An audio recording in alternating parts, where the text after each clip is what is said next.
को तो बहुत छोटी छोटी चीजों में जनपद और जिले तक जाना पड़ता है। मुझे नहीं लगता कि इनको भरोसा रहा होगा कि ऐसा जल्दी हो जाने वाला है। तो इनने तो कागज में लिख दिया था कि 25 लाख तक की अनुमति सरपंच को होनी चाहिए। इन्हें लग रहा होगा कुछ तो होगा, लेकिन मैं ये सरकार कभी कमी नहीं करेगी। तो मुझे लगता है कि 4-5 बार तो लोग मिल ही चुके होंगे। फिर ने एक मुझे कागज दिया था कि साहब हमको तो बहुत छोटी छोटी चीजों में जनपद और जिले तक जाना पड़ता है। मुझे नहीं लगता कि इनको भरोसा रहा होगा कि ऐसा जल्दी हो जाने वाला है। तो इनने तो कागज में लिख दिया था कि 25 लाख तक की अनुमति सरपंच को होनी चाहिए। इन्हें लग रहा होगा कुछ तो होगा, लेकिन मैं माननीय मुख्यमंत्री जी का आभारी हूं आप सबकी तरफ से। मैंने वो फैसला किया और 25 लाख तक का अधिकार सरपंच को दिया। इतने में मैंने एक मॉडल, मैं चूंकि ग्रामीण विकास मंत्रालय की समिति में भारत सरकार में लंबे समय रहा हूं, तो मैं देश के सभी राज्यों में गया हूं कमेटी में। तो मैं हमेशा ये मानता था कि सरपंच से, पंचायत से बेहतर कोई रिकॉर्ड रूम हिंदुस्तान में किसी संस्था के पास नहीं हो सकता।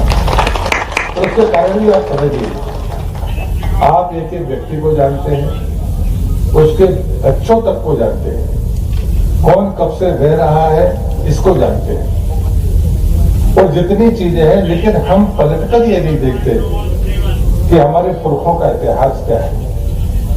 पंचायत का मतलब है कि पूरा इतिहास वहां पर होगा। कोई खिलाड़ी होगा तो आपको पता है, कोई नर्मदा परिक्रमा में जाना है तो बिना आपके सर्टिफिकेट के जा नहीं सकता। ऐसी कोई गतिविधि नहीं है जो पंचायत की जानकारी के बगैर हो। लेकिन मैं आपसे पूछता कि आपके पास रिकॉर्ड रूम है, कि आपके पास में रिकॉर्ड संग्रह करने की जगह है या व्यक्ति है? क्या आपने कोशिश की? आप वहां क्या, आपको वहां पर राजस्व के अधिकार से लेकर सब कुछ मिलेगा। आपके पास में पहले राजस्व के अधिकार दिए गए थे, नामांतरण थे, क्यों वापस लिए? इसका जवाब आपके पास नहीं होगा। इसका जवाब यही है कि हमने कभी दस्तावेजों को संभाल के नहीं रखा। यदि आपके खिलाफ कोई अपील लेकर जाएगा तो वो कागज किसके दरवाजे पर जाएगा, और आपका एक अच्छा खासा अधिकार नामांतरण का वापस होगा। मुझे लगता है कि ये चीजें अगर हम नहीं मानेंगे, नहीं सीखेंगे, नहीं समझेंगे, अपनी क्षमता में वृद्धि नहीं करेंगे, तो अधिकार बढ़ेंगे नहीं, अधिकार वापस होंगे। क्योंकि लिटिगेशन सरकार नहीं चाहे, कोई सरकार। और इसलिए मुझे लगता है कि पहला कदम मेरा था कि रिकॉर्ड रूम होना। दूसरा, अगर आपको उसको बनाना है तो आने वाले 25-50 साल की कल्पना के साथ बनाना पड़ेगा। आपका कोई भी ग्रामीण भवन, वो चाहे कोई भी इंजीनियर हो, आरएएस का हो, चाहे जो भी हो, बनाते आप हैं, लेकिन 2 मंजिला वो क्यों नहीं बन सकता? कभी भी कोई भवन 2 मंजिला नहीं है। बनाओगे और 20-25 साल 30 साल बाद जब भी वो डिस्मेंटल करना है, डिस्मेंटल करोगे। हमारे पास में पुराने भवनों को दुरुस्त करने का कोई रास्ता नहीं। हमने सरकार ने भी ये तय किया कि एक बार पंचायत अपना विकास का प्लान बना कर दे। जब मैंने देखा तो जो पिछली बार मैंने सारे काम रोके थे, स्टाडियम रोका, बाकी काम मैंने रोके कि भाई बाउंड्री वाल है, सीसीए मैं नहीं दूंगा। हो सकता है कि शुरू में आपको बुरा लगा हो, लेकिन मैं आपसे पूछता हूं कि कितने करोगे? 20 काम आपको अनुमति है, तो एक समस्या इसमें भी आई है जो समस्या आपने मुझे दी है। 20 काम को एक बहुत व्यवहारिक बात आपने की है कि अगर मटेरियल का पेमेंट नहीं हुआ तो मैंने काम पूरा कर दिया, तो मेरा काम पूरा क्यों नहीं माना जाना चाहिए? मैं मंच से घोषणा करता हूं, अगर हमारी तरफ से वित्तीय व्यवस्था नहीं बन पाई और आपने काम पूरा किया है तो आपको 21 में काम की परमिशन मिलेगी, कोई रोक नहीं सकता। लेकिन हमको तय करना पड़ेगा कि भाई कंप्लीशन कैसे करना, बाकी चीजें करना। हाँ, भारत सरकार से पैसा नहीं आया इसलिए वो पोर्टल पर अधूरा दिख रहा है, तो फिर मैं मानता हूं कि हमें कदम उठाना चाहिए। और इसलिए मांगपत्र है, वो एक कोई बंधु बीच से कह रहे थे वास्तव में मांगपत्र पढ़ना चाहिए, वो हाथ उठा रहे हैं। सही, मैं तुम्हारी बात का समर्थन करता हूँ। बस वास्तव में इतने दूर दूर से लोग आए हैं, हमारी बहुत सारी बातों पर सहमति बनेगी, बहुत सारी बातों पर सहमति नहीं बनेगी, लेकिन उसका समाधान का रास्ता बंद नहीं होता। हमें उसके तरफ दिनों दिन आगे बढ़ना होगा। और इसके मैं अपने पंचायत के प्रतिनिधियों से बोलता हूं कि हम लगातार बैठे। तो मैं दूसरी घोषणा कर रहा हूं। दूसरी घोषणा यह है कि हर 6 महीने में हम पंचायत के इन संगठन के पदाधिकारियों के साथ उसमें जनपद के भी जो होंगे अध्यक्ष और जिला पंचायत के अध्यक्ष का जो यूनियन है उनके भी कुछ सदस्यों को चुनकर 6 महीने में आपकी मांग हो या ना हो हम बैठेंगे और उसके बाद अपना रास्ता तय करेंगे। अभी 24, 25, 26 नवंबर को, पिछले बार वो सितंबर में हुआ था। इस बार चुनाव के कारण मुख्यमंत्री जी की उपलब्धता हमें चाहिए ही थी, इसलिए हमने उसको नवंबर में किया है। पहले दिन जिला पंचायत अध्यक्ष और उपाध्यक्ष, जिला पंचायत सीओ और जो शहरी ग्राम पंचायतें हैं, शहर के इंदौर है, भोपाल है, यहाँ जहाँ सेमी अर्बन कॉन्सेप्ट है उसका रूल हमने बदल दिया, रूल बना दिया, उसको सामने रखने वाले हैं और इसमें हम पारित कर देंगे कि हम उन पंचायतों के विकास में कौन सी तब्दीली करने वाले हैं, पदाधिकारी कैसे बदलेंगे। हमारा सचिव वहां पर काम नहीं कर पाएगा क्योंकि वहां पर तो नायब तहसीलदार स्तर का व्यक्ति चाहिए। कॉलोनियां बन रही हैं, उनके परमिशन होंगे, बाकी चीजें होंगी, तो उस फॉर्मेट को थोड़ा बदलेंगे। सरपंच हमारा रहेगा, जनपद में कौन सा सीनियर अधिकारी होगा उस पर हम इस बार रास्ते में जाएंगे। लेकिन हमने आने के पहले ये तय किया है क्योंकि आपने वोट की मांग की थी, तो मैंने तीनों संघों के लोगों से कहा है आप 25 नामों को छांटिए जो तीनों दिन इस बाकी लोग कैबिनेट में रहेंगे, तीनों दिन उसमें कॉन्फ्रेंस में रहेंगे, उनका रहने की व्यवस्था होगी। तीनों बार आप विषयों को छांटिए और उसके बाद फिर अगले डिस्कशन में आप उसमें भाग लीजिए। एक आपने अधिकारों की बात की है, मैंने उनसे कहा है कि संवैधानिक तौर पर जो अधिकार है वो हम देंगे, लेकिन अब बीपीएल कार्ड बनाना या जैसे मैंने आपको नामांतरण की बात की थी, ये राजस्व विभाग का मामला है। जब तक आप अपने आप को कॉन्फिडेंट नहीं करेंगे, मैं अपनी तरफ से राजस्व मंत्री जी को पत्र लिखने वाला हूं इस संदर्भ में।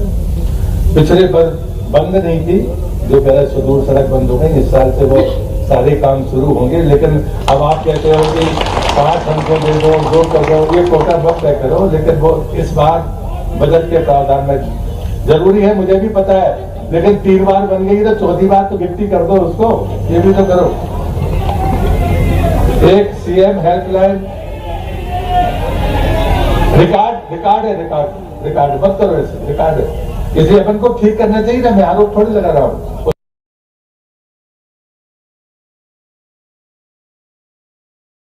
एक सीएम हेल्पलाइन में जो पंचायत सरपंचों संबंधी शिकायत आती है, जब तक आपसे जानकारी नहीं होगी कोई एफआईआर नहीं होगी, ये हमें चाहिए।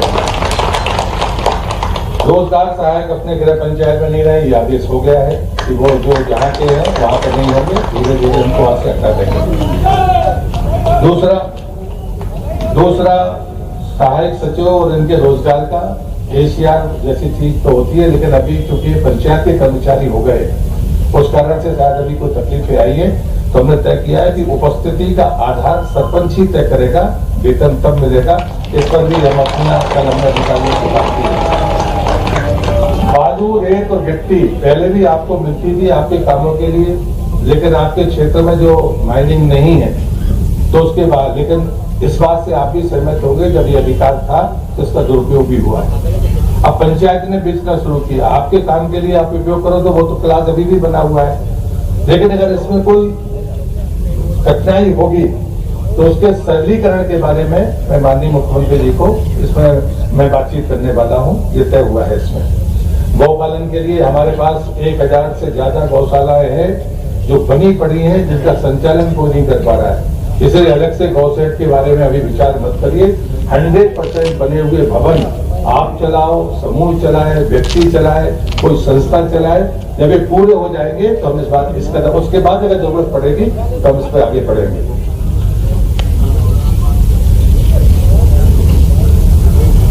एक कार्यालय आवंटन करने की बात की है, तो ये तो हम अभी मैं इसका प्रॉमिस नहीं करूंगा, मुख्यमंत्री से एक बार दूसरे चरण में आपके साथ बैठक करेंगे, क्योंकि अगर कार्यालय चाहिए भोपाल में तीनों को बैठने के लिए, तो अभी कोई रेस्ट हाउस वगैरह करेंगे या फिर बाद में इस पर मुख्यमंत्री से मैं बात करूंगा कि कोई अलर्ट हो जाएगा, आपकी सहमति सबकी बनती है तो उस पर विचार करेंगे। क्या हो गया, क्या कहते हैं? अतिक्रमण के लिए सरपंच को सिर्फ प्रस्ताव पारित करने हैं। अभी जैसे माननीय मुख्यमंत्री जी की इच्छा थी और उन्होंने कहा था कि शमशान घाट की व्यवस्था देखनी चाहिए, और एक बात के लिए शायद आप भी सहमत होंगे और मन से अगर आपको अच्छा लगे तो जरूर स्वागत मुख्यमंत्री जी का करिए।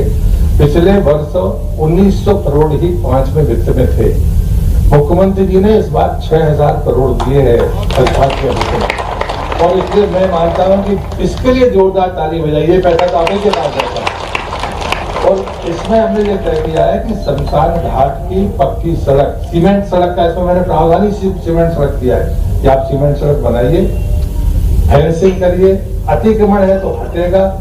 अगर जहां पर बहुत सारी पंचायतें जहां शमशान घाट की जमीन नहीं है, मेरी आपसे विनम्र प्रार्थना है, अभी आप 3 दिन के इसमें आएंगे, अगर आपके पास सूची हो कि जहां जमीन नहीं है, अब जमीन गांव से 3 किलोमीटर दूर होगी तो कोई कंधे पर रख के ले जाएगा क्या गांव में? तो कोई विकल्प हमारे पास भी होना चाहिए। आप पंचायत के लोग हो, आपके गांव की सुविधा आपको तय करनी चाहिए, और उसके बाद आपको जमीन देखो कि ट्रांसफर हो सकती है तो हम ट्रांसफर करने तैयार है। लेकिन बिना मरघटे के कोई पंचायत रह सकती है क्या? मैं भिंड का प्रभारी मंत्री हूँ, वहां पर पंचायतें हैं जहां पर शमशान घाट नहीं है। ये बात मुख्यमंत्री जी ने कही थी, और इसलिए हमने 5वें वित्त के पैसे को दिसंबर 26 तक, इस बार का भी पैसा होगा, अगली बार का भी होगा। मनरेगा से आप अर्थवर्ध कर सकते हो, सीसी इससे करो, लेकिन दिसंबर 2026 तक जो पंचायत इस काम को पूरा नहीं करेगी तो मैं कार्रवाई करूंगा, जो मैं आपके सामने कह रहा हूं इस भरी अदालत में, क्योंकि ये ऐसा काम नहीं है जिसको रोका जा सके। और इसलिए अतिक्रमण हटाने के लिए अगर आपको लगता है कि सरकारी जमीन खाली करानी है, आप प्रस्ताव पारित करिए। अगर आपको जो मदद चाहिए हमारे अधिकारी से, मंत्रालय से, मुझसे, मैं अतिक्रमण हटाने का, हम भी पक्षधर है, सरकार ने अभियान चला रखा है। आपका प्रस्ताव आएगा तो संबंधित एसडीएम को, कलेक्टर को उस पर कार्रवाई करनी पड़ेगी। आपका पहला चरण है कि आप उसको जिला पंचायत सीओ को भेजिए, उसकी जिम्मेदारी है कि वो कलेक्टर और एसडीएम से बात करके आपके प्रस्ताव को पारित करें। एसओआर बदलने की बात की है, 22 में बदला था। कल मैंने जो हमारे वो हैं उनको बदलने के लिए कहा, उनके साथ हम बदल देंगे, लेकिन इससे कोई सिस्टम बनाएंगे कि हम कितने साल में एसओआर बदलेंगे। बार बार ये करने की जरूरत नहीं है। हम तय करेंगे कि 3 साल में या 5 साल में एसओआर में रिवीजन होगा, ये फिक्स कर देंगे ताकि कोई बाद में भी आए तो भी ये परिस्थिति ना बने। 5वें वित्त के बारे में इन्होंने कहा कि 3 किस्तें बाकी हैं, बिल्कुल नहीं बाकी हैं 3 किस्त, 1 किस्त बाकी है, पर तो टाइम अलग अलग मानते होते 2 बाकी है। और पहले की स्थिति अभी डिलीट नहीं की, पहले की स्थिति थी नहीं, ठीक है। हाँ, दूसरा ये मनरेगा में जो लंबित बिलों की बात आपने की है, मैंने कल उस वक्त लंबा डिस्कशन किया है। भारत सरकार के नए पोर्टल पर पुराने बिल नहीं चलेंगे, और जब तक वो पुराने बिल डिलीट नहीं होंगे तब तक वो नए पोर्टल पर नहीं आएंगे। एक बात आप समझ लो, पिछले 1 साल में जो काम हुए होंगे सब पर नहीं है, वो जो व्यक्ति है वो सब पर नहीं है। अगर 1.5 लाख या 2.5 लाख से ज्यादा जिसका ट्रांजेक्शन है उसको देना पड़ेगा 2%। तो पिछले बार वाले में जो काम 2.5 लाख से ज्यादा जिन ठेकेदारों ने किए हैं, जिसके बिल लिए होंगे, उसका 2% आपको लगेगा। 2 विकल्प अभी बचे हुए हैं, यदि वो हो गए तो आपको नहीं लगेगा, अन्यथा नए पोर्टल के हिसाब से भारत सरकार का पोर्टल है। अब जब भी कोई काम आप कराएंगे, 1.5 लाख से ज्यादा का काम होगा तो उसको 2% वो कटरा होना ही, और इसलिए उस पर हमें सख्ती आपको रखनी चाहिए। आपको कोई रियायत नहीं करनी चाहिए और आपको सख्ती रखनी चाहिए। लेकिन 1 साल का जो बैकलॉग है पिछला, जो पोर्टल आप पुराने बिल के कारण कह रहे हैं, वो नए पोर्टल में नहीं चढ़ सकते। लेकिन हम सरकार से ये आग्रह कर रहे हैं, भारत सरकार से, कि एक बार ये अनुमति दे दे, या तो मध्य प्रदेश सरकार एक बार उसको पिछले वर्ष वाले को वेव ऑफ कर दे। 2 ही रास्ते हैं, तीसरा कोई रास्ता नहीं है, अन्यथा। लेकिन मुझे लगता है इस पर हमें मन बनाना चाहिए ताकि हम अपना बैकलॉग खत्म कर लेंगे, नहीं बाद में हमको निर्माण कार्यों के पैसे में संकट आएगा। 15वें वित्त की टाई बंटाई जिसका मैं बोल चुका हूँ। 16वें वित्त के आयोग के सामने हमने राज्य सरकार का प्रस्ताव रखा है और अपनी बातें कही हैं। विवेकाधिकार में आगे आपने 2 लाख की बात कही है, मैंने कल असेसमेंट कराया था। 2 लाख तो सरपंच के पास कोई राशि नहीं होती, लेकिन 15वें वित्त में प्रशासनिक राशि होती है। ये आपको अच्छी तरह से पता है। फिर भी मैंने कल असेसमेंट कराया था और वो घोषणा में मुख्यमंत्री से कराऊंगा और सामने बैठे तो उनको पर्ची दे दूंगा। पर 2 लाख तो नहीं दूंगा, लेकिन जब कुछ छोटे मोटे कामों के लिए 2000 5000 किसी को आपको देना है, वो स्वनिधि एक शुरुआत करेंगे। अभी कम से करेंगे, माल आएगा तो ज्यादा दे देंगे। मानदेय अभी बढ़ा है, स्वराज जी ने बढ़ाया था। इसके लिए भी एक बार हमारे तीनों संगठन के लोग कहते हैं कि हम मानदेय कितने साल में बढ़ाने का तय करें। या तो एक तरीका हो सकता है कि जब विधायक के बढ़े तब आपके मानदेय पर हम विचार करें। तो मुझे लगता है ये ज्यादा ठीक होगा, ताकि ये कहने के लिए नहीं होगा।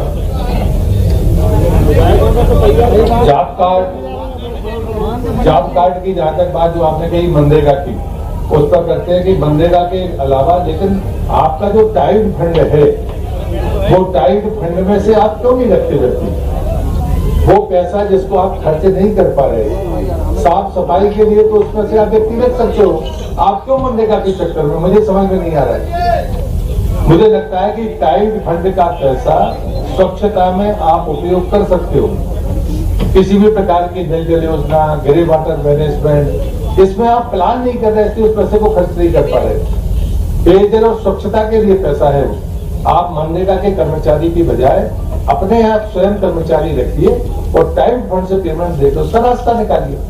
इसमें तो कोई दिक्कत मुझे लगती नहीं है। पता नहीं किसने सलाह दी है आपको ये मनरेगा में वो करने की। मनरेगा का तो है, आप जो करते हो, लेकिन आपके पास टाइट फंड जो रखा पड़ा है, उसका खर्च करने का भी इससे रास्ता निकल जाएगा। बाकी आपने जनपद अध्यक्ष की बात की है, ये बात अभी हम लोग उसमें करने वाले हैं, क्योंकि दस्तियों को लेकर तो जनपद अध्यक्ष, उपाध्यक्ष, उसमें आपके पंचायत प्रतिनिधि भी मौजूद रहेंगे, तो उस पर हम अपना काम आगे बढ़ाएंगे। और मैं आपसे यही विनती करता हूँ, अभी नदियों के उद्गम पर मैं गया हूँ, जिनकी पंचायत में नदियों के उद्गम है, एक बार अपनी कार्य योजना में उसको शामिल करिए। पौधारोपण, हमेशा हम अधिकार पर पूरा समय खराब कर रहे हैं। जब गांधी ने पंचायती राज शुरू किया था, तब एक फूटी कौड़ी नहीं थी। आधा पैसा गांव इकट्ठा करता था तो आधा कलेक्टर देता था और उसका भवन बन जाता था, जमींदार में देते।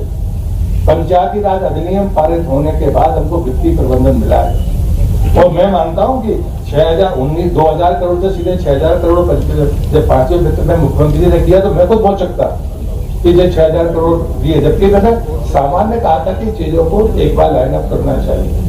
अभी भी मेरी प्रार्थना, जैसे हमने तय किया कि अभी वो संख्या माननीय मुख्यमंत्री जी बताएंगे, लेकिन पंचायत भवन लगभग 2500 के आसपास है। और अभी जब मैं दौरे पर गया तो जो आप लोगों ने दिए, जहां बाढ़ का विस्थापित है, एक कमरे का पंचायत भवन है और रिकॉर्ड में पंचायत भवन है, मैंने उसको माना है कि पंचायत भवन विहीन है। जो पुराने 30 साल 35 साल पुराने, जो 2 कमरे के 2.5 कमरे के, हमने उनको भवन विहीन माना है। और जैसे जब वित्तीय व्यवहार का पैसा आएगा, हम 1000 के आसपास फिर से पंचायत भवन देंगे। मुझे लगता है कि जानकारी ऐसी दीजिए जिससे ये पता चले कि हाँ ऐसा हो सकता है। सामुदायिक भवन जहां जिन पंचायतों में थे ही रहे, मैंने वहीं दिए पहली किस्त में। अभी फिर से 2700 लाइन में है, 2-3 दिन में रिलीज हो जाएगी। लेकिन मेरी आपसे प्रार्थना है, ताली अभी बाद में बजाना है, जगह देखो।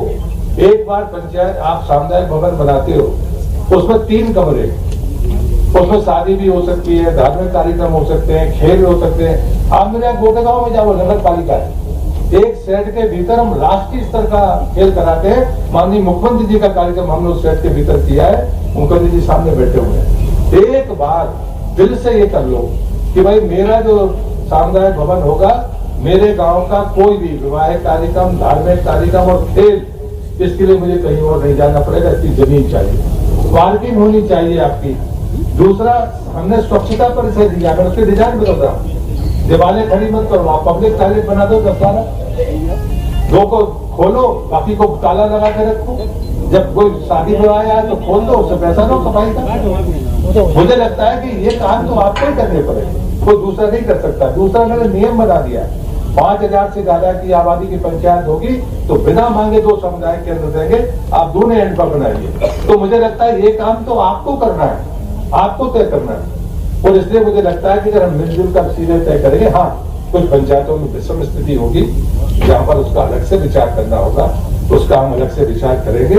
यही मैं आप सबसे प्रार्थना करता हूं। आज मिलने के पीछे ये था कि हम बाकी जिलों में गए, तब तो हमने सरपंचों से बात की है, लेकिन हर पिछले साल मैंने शुरुआत की थी कि जिला पंचायत अध्यक्ष, उपाध्यक्ष और जिला पंचायत सीओ पहले दिन, दूसरे दिन जनपद अध्यक्ष, उपाध्यक्ष और जनपद सीओ दूसरे दिन, और तीसरे दिन जिला पंचायत सदस्य। तो 3 से तो हम बात कर रहे थे, लेकिन आपसे बात नहीं हो पा रही थी, इसलिए मैंने हट पूर्वक कहा था कि उसके पहले मैं धन्यवाद देता हूँ तीनों संगठन के लोगों को, तो उन्हें आपको उस कार्यक्रम से पहले यहाँ पर आमंत्रित किया।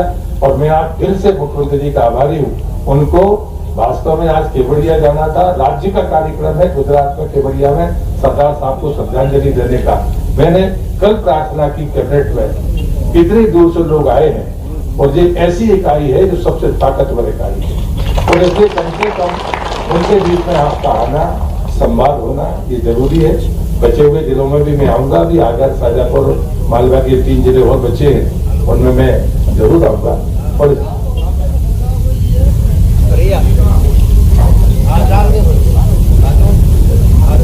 नहीं, अभी इसको बहुत बाद में लिख के दे देंगे तो ठीक होगा। मैं आप सबका फिर से भोपाल की धरती पर अभिनंदन करता हूँ। आपकी जितनी मांगे थी उन पर हमने अपनी बात कही है। बहुत बहुत धन्यवाद। भारत माता की जोर से नहीं बोलोगे तो कैसे होगा? मुख्यमंत्री जी कैसे बुलाएंगे आप? भारत माता की, भारत माता की, भारत माता की। माननीय पंचायत मंत्री श्री पटेल साहब का बहुत बहुत धन्यवाद कि उन्होंने अपने विचार, जो कि एक संवाद, एहसास और इसके साथ सरकार और सरपंचों के मध्य का जो प्रयास है, ये प्रयास गांधी जी के ग्राम स्वराज, माननीय पंडित जी के अंत्योदय और के साथ सतत रूप से जारी रहेगा। और जैसा कि आपने कहा है, यह सतत रूप से आगे भी चलता चले जाए, इसी आशा के साथ मैं माननीय पंचायत मंत्री जी और मुख्यमंत्री जी से, मुख्यमंत्री जी के निवेदन पर आदरणीय मुख्यमंत्री जी कुछ कहना चाह रहे हैं। बोले भारत माता की, भारत माता की, धरती पुत्र किसान की, भगवान बलराम की। आज के इस कार्यक्रम में सरपंच संयुक्त मोर्चा सम्मेलन, और कितना आपका और हमारा सबका सौभाग्य है, माननीय मंत्री प्रहलाद पटेल जी ने मेरे बोलने के पहले बहुत कुछ काम निपटा दिया। जोरदार अभिनंदन करें माननीय मंत्री जी का। कई सारे आपके विषयों को लेकर के, और उससे सुखद बात, इस मंच पर मौजूद अखिल भारतीय अध्यक्ष माननीय अशोक जादव जी का धन्यवाद करें। उनने उनके बोलने का समय भी मुझे दिया है, मैं आपका भी आभारी हूँ। माननीय महेंद्र सिंह जी यादव उपाध्यक्ष, आपका भी आभारी हूँ। जरा ताली बजाओ तो दिल खोल के बजाओ भाई। माननीय प्रहलाद जी भाई साहब के लिए एक बार जोरदार ताली बजाओ। मंत्री जी ने आपकी सारी विषयों को लेकर के जो चिंता पाली, और अभी ये सत्र खत्म नहीं हुआ है, केवल मैं बीच में जरूर खड़ा हुआ हूँ क्योंकि मुझे केवड़िया, दिल्ली ऐसे निकलना। तो हमने कहा अगर इतने दूर दूर से हमारे पूरे मंच के लिए एक बार जोरदार अभिनंदन। अशोक सिंह सेंगर जी, राजवीर सिंह तोमर जी, गोपाल सिंह पवार जी, अनूप सिंह बघेल जी, राम प्रसाद चौधरी जी, जालम सिंह पटेल जी, देवेंद्र चौधरी जी। अब जो नाम बच जाए तो लिखने वाले की गलती मेरे पास नहीं, सारे नाम पढ़ दिए, ये हमारे सबके लिए है। एक बार पूरे मंच के लिए जोरदार अभिनंदन कर दें। त्रिस्तरीय पंचायत संयुक्त मोर्चे के इस सम्मेलन में सच में अलग अलग संगठन आते तो कंफ्यूजन पैदा होता है, बड़ा मुश्किल जाता है किसकी बात माने किसकी नहीं माने। बात तो सबकी घूम घाम के अपने अधिकार संपन्न बनाने की होती है, लेकिन घर में सब्जी पूड़ी भी बनती है, पराठे का मजा अलग आता है, दाल बाटी का आनंद अलग आता है। बात तो वही है, जाना तो भोजन में ही, लेकिन अपने अपने तरीके। लेकिन हर त्योहार का मजा है, हर एक बार त्योहार जिससे जो मनता है उसका आनंद अलग आता है। और जब भोपाल में आओ तो संयुक्त बात करके आओ तो उसका अन्नकूट का मजा आता है। जोरदार अभिनंदन करें। दिवाली अभी अभी गई, 56 पकवान एक साथ आनंद लेने के लिए मैं आज के इस अवसर पर जब आपसे बात करने के लिए यहाँ खड़ा हूँ तो यशस्वी प्रधानमंत्री श्रीमान नरेंद्र मोदी जी का जोरदार अभिनंदन माननीय मोदी जी का, जिनके नेतृत्व में पूरे देश के अंदर सभी क्षेत्रों में समान रूप से प्रगति होते हुए, लेकिन हमें कल की बीती घटना को भी भूलना नहीं। हमारे देश की बनने वाली प्रगति, बढ़ने वाले कदम दुनिया के अंदर अलग प्रकार से निकल रहे हैं। ऐसे में दुश्मन भी पता नहीं कितने कितने प्रकार से, तो मैं अभी तो कल की घटना को माननीय गृह मंत्री जी उस पर विस्तार से बात कहेंगे। हमारे घर में होने वाली ऐसी कोई भी आपदा वो सच में हमको कष्टकारी, 2 मिनट के लिए खड़े होकर के हम मौन कर दें। कल जो घटना में किसी भी कारण से हमारे बीच से गए, ऐसे सभी हमारे अपने बंधुओं के लिए मैं बाबा महाकाल से कामना करता हूँ 2 मिनट का हम मौन करके अपनी बात कहेंगे।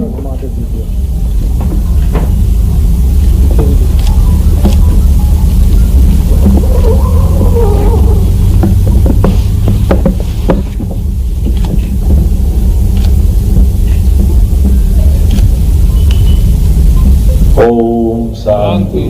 बैठ जाए। हमारी अपनी ऐसी रोजमर्रा की गतिविधियों में इतना बड़ा देश और इस बड़े देश के अंदर यशस्वी प्रधानमंत्री ने 10-11 साल में कितने प्रकार से कितनी सारी चीजों की चिंता की। इसलिए हमारे देश के यशस्वी प्रधानमंत्री पे हमको भरोसा है, माननीय गृह मंत्री पे भरोसा है। जब लाल सलाम को आखिरी सलाम हो रहा तो ये लगेंगे कहा जो भी होंगे सब ठिकाने लगेंगे, ये पक्का भरोसा पूरे देश को। माननीय मंत्री जी बालाघाट से सांसद आते थे, ऐसी कई सारी घटनाओं का और कितने प्रकार के ऐसे व्यवस्थाओं के बीच अपनी हिम्मत से इन सारी बातों से बाहर आना पड़ता है। आज के इस अवसर पर चूंकि आपके राष्ट्रीय पदाधिकारी मौजूद है, प्रदेश के पदाधिकारी मौजूद है और जो अभी विषय आए उन विषयों के लिए हमारी सरकार सदैव आपके साथ है, ये पक्का बोल सकता हूं, इसमें कोई शंका नहीं। जो हमारे बीच में तय होगा उस व्यवस्थाओं का परिपालन करने का काम ये सरकार के माध्यम से निश्चित रूप से होगा। और ये बात तो सही है कि जब सरपंच के सामने बैठेंगे तो सचिव, रोजगार सचिव, क्या रोजगार सहायक, ये सब चीजें तो आना ही चाहिए, इनके बिना बात थोड़ी बनती है। तो ये इस विषय को लेकर के भी विभाग गंभीर है। लेकिन ये भी बात सही, त्रिस्तरीय शासन प्रणाली में पंचायत के लिए सच में जो प्रधानमंत्री, मुख्यमंत्री ये हमको दिखते भले ही है, या आपकी नगर पालिका, नगर निगम, नगर पालिका, ये जो आपको पावर है वो पावर तो इतने बड़े बड़े पद वालों को भी नहीं। एक सरपंच जो पंचायत के लिए कर सकता है वो कोई नहीं कर सकता। जोरदार अभिनंदन अपने आप के लिए भी करें, क्योंकि पंचायत की नीचे तक की प्रणाली इतनी अच्छी है। इस व्यवस्था के आधार पर सच में कहा माननीय मंत्री जी ने कि एक पंचायत के सरपंच और पंचायत के दरमियान एक एक घर की गिनती आपके माध्यम से हो जाती, एक एक घर में होने वाली घटनाओं को लेकर आप अवगत रहते और भविष्य में आपको कहाँ ले जाना इसमें भी कोई शंका नहीं, वो सारी चीजें आपके सामने। ऐसे में सरकार की व्यवस्थाओं के बलबूते पर हमारा तो भौगोलिक रूप से इतना बड़ा प्रदेश, इतने बड़े प्रदेश में सच में बड़ी आबादी हमारी गांवों की पंचायतों में रहती, तो हमारे प्रदेश की अगर तस्दीर बदलना है, इसकी तकदीर बदलना है तो आपके बगैर संभव नहीं हो सकती है। ये पक्की बात है, ये आपके भरोसे से ही विकास का कारवां चल रहा है। इसलिए हमारी सभी योजनाओं के लिए आधार अगर हुए तो पंचायत। इसलिए आप बताइए, मुझे ट्राइबल के अभी कुछ भाई बहनों ने अपनी तरफ से बात कही तो हमने कहा कि आपकी बात का भी विचार करेंगे। पिछली बार भी पिछली बार आपके यहाँ 23, 24, 25 जुलाई को हमारा एक कार्यक्रम किया था जिसमें त्रिस्तरीय व्यवस्थाओं के लिए खासकर पंचायतों के अलग अलग श्रेणीवार लोगों को बिठाए थे। और इस साल भी ये हमारी 24, 25, 26 नवंबर को ये जो भोपाल में कॉन्फ्रेंस होने वाली उसमें बहुत सारे विषय आएंगे, लेकिन कुछ चीजें छोटी छोटी बातें, एक दो चीज मैं भी जोड़ना चाहूंगा। उदाहरण के लिए जैसे हमारा शहरीकरण बढ़ रहा है और शहरीकरण बढ़ने के कारण से पंचायत और पंचायत के पास में लगी नगरीय निकाय की कोई व्यवस्था तो नगरीय निकाय और आपके बीच में एक कई बार ये टकराव आता है। जब नगर निगम, नगर पालिका, नगर परिषद होती तो उनके पास पार्षद भी होते हैं, सीएमओ भी होते हैं, बहुत सारी चीजें होती, लेकिन ठीक पास में पंचायत है। अब पंचायत के पंचायत सचिव और सहायक सचिव, इससे बड़ा कोई होता नहीं, और वो टीएनसी यूएनसी से लेकर बड़ी बड़ी अपनी कॉलोनी बनाने आते हैं, बहुत सारी चीजें होती। तो ऐसा कोई समाधान निकले कि हमारी पंचायत भी जिंदा रहे और वो विकास का काम भी बंद नहीं हो, इसका मैकेनिज्म बनाने की जरूरत है। इसके आधार पर भी हम अपने बड़े शहरों के साथ, लेकिन जो पंचायतें ऑटोनोमस है, जिन पंचायतों को अपने काम करना है, तो मैं आज ये भी देखता हूँ सियासत विदिशा में उदाहरण बना कि हमारी आवासीय व्यवस्था में पंचायत भी अपना रोल अदा करे कि आपकी खुद की प्लानिंग से अपना नया गांव बसे, क्या परेशानी उसमें, उन कामों को भी किया जा सकता है, लेकिन विभाग के दरमियान उसको कैसे करें ताकि कठिनाई नहीं आए। जैसे बीच बीच में कोई ने खड़े होकर बोला ना कि कार्रवाई हो जाती है, एफआईआर हो जाती है, ये जो कठिनाई है मैं मान के चलता हूँ, ये पक्की बात आपको गारंटी दे सकता हूँ, अच्छा काम करो, सच्चा काम करो, सरकार आपके साथ आने वाली, कोई कठिनाई आपको नहीं आने वाली है, ये पक्की बात। बस काम के करने का इंटेंशन दिख जाता है कि काम की आपकी करने की भावना अगर शुद्ध है तो उस भावना में तो परमात्मा आपके साथ, कोई दिक्कत नहीं। यशस्वी प्रधानमंत्री के नेतृत्व में जब हम अपने इस तरह की व्यवस्थाओं को लिए आगे बढ़ते हैं तो कई नए टारगेट आते हैं। जैसे अभी माननीय मंत्री जी ने सही कहा, 2472 अटल पंचायत भवन हमारे पास इन गांवों की व्यवस्थाओं के लिए आज की स्थिति में भी जो आंकड़े बताएं, 1037 सामुदायिक भवन, 106 जनपद पंचायत के भवन, 5 जिला पंचायत के भवन स्वीकृत की। जब स्वीकृत करो ताली वाली तो बजाओ भाई, आप ही के लिए तो कर रहे हैं। मैं समझता हूँ कि मैं बोलता तो भूल ही जाते हैं काहे के लिए बोल रहे हैं, यह आप ही के लिए बोला जा रहा है। यह हमारा सौभाग्य भी है कि जब इतने बड़े काम आपको मिलने जा रहा है, ऐसे में शांति धाम की बात भी बहुत पवित्रता के साथ आई। यह हमारे लिए 2026 का समय, सच में 27 में आपके चुनाव आ जाएंगे, सभी के चुनाव आने वाले, तो हमारे द्वारा ये मन का एक भाव भी रहता है। हर एक गांव के अंदर हमने तय किया कि हर हालत में शांति धाम के लिए जो राशि चाहिएगी और यह अतिक्रमण हटाने से लेकर जो भी कठिनाई, उसका समाधान करने के लिए निश्चित रूप से कलेक्टर्स के माध्यम से सारा प्रशासन आपके साथ रहने वाला है। इस टारगेट पे हमको आगे बढ़ना है, तो ये बड़ा पवित्र काम है। हमारे अपने गांवों के अंदर सब कुछ है और आखिरी में जो शांति धाम की एक आवश्यकता होती, इसमें कोई अमर नहीं, जो आया सब जाने वाला, लेकिन आने और जाने वाले क्रम में आप देखते हो जो गांव के पंचायत के अंदर इस कठिनाई का आपने समाधान अगर निकाल दिया तो पूरे गांव के लिए और गांव वालों की निगाह में आपका एक अलग प्रकार का मान सम्मान बन जाता है। पंचायत को एक अलग निगाह से देखते हैं। कई सारे लोग जिनको रोजमर्रा काम नहीं पड़ता, लेकिन ऐसे कामों को लेकर एक अलग आनंद आता है। हमारी सरकार रोजगार आधारित भी बहुत काम कर रही है, इसलिए रोजगारों को लेकर भी हम बहुत गंभीर है।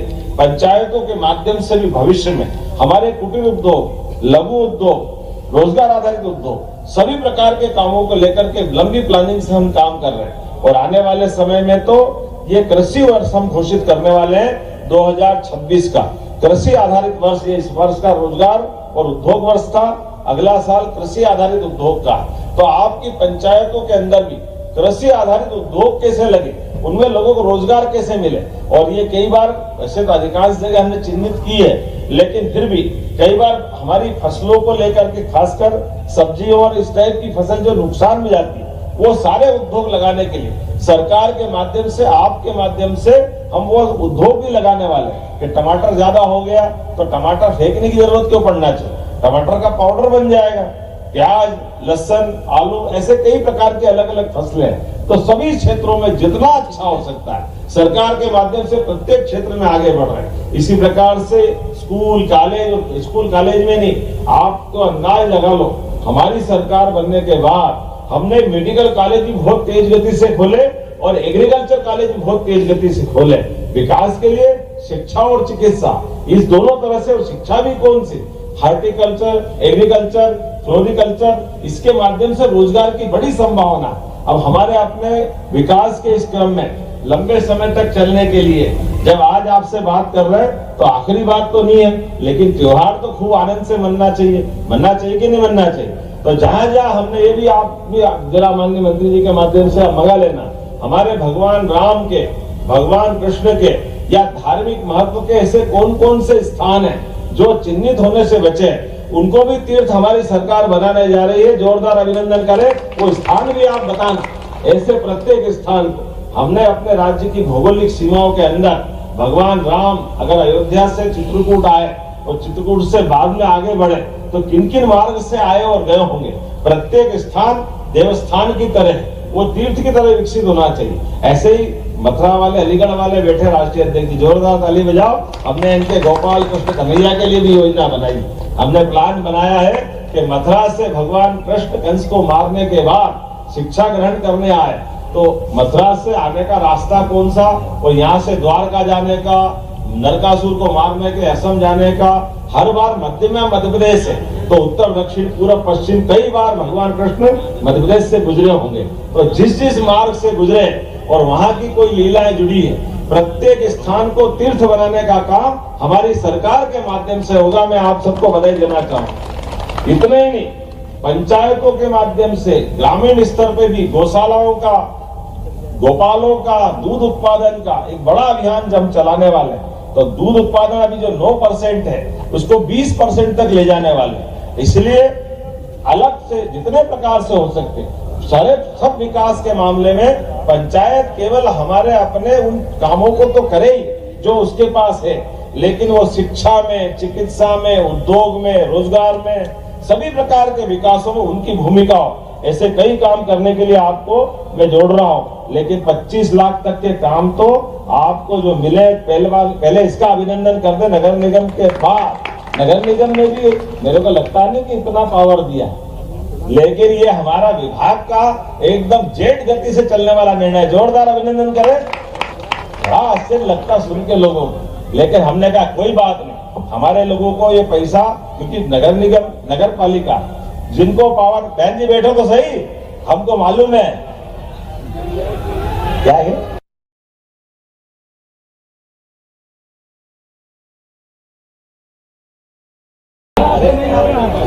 एक मिनट भाई जरा,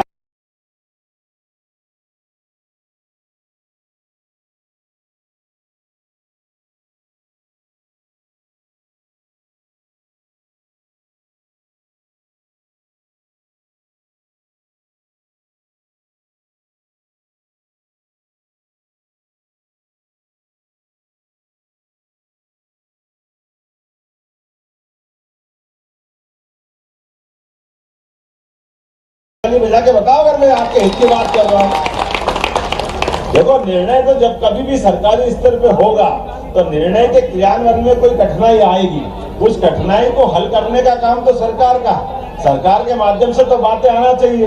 तो जब आपसे कोई बात कर रहे हैं तो उस बात को करने के लिए आप ही के साथ तो बात करी जाएगी।